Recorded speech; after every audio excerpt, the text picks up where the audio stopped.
A ndikojnë lidhjet e gjirit edhe nga ana e burrave?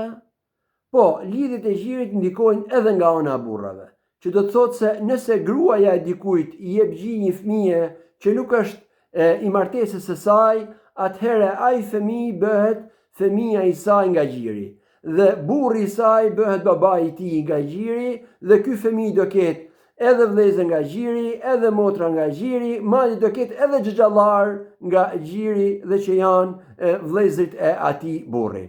Dhe thoshte profeti sallallahu alaihi wasallam, yahrumu min ar-radha'ati ma yahrumu min an-nasab.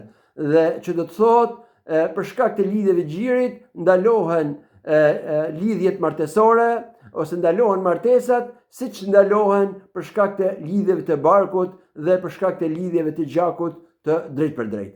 Dhe këto lidhje janë më parsorë për të respektuar se sa ato lidhje që kanë qenë njohur më përpara në vendin ton, si kumbarit për shkak të prerjes së flokëve të fëmijëve të sapo lindur, apo vëllamerit dhe probatinet për shkak të pirjes së gjakut nga njëri tjetri.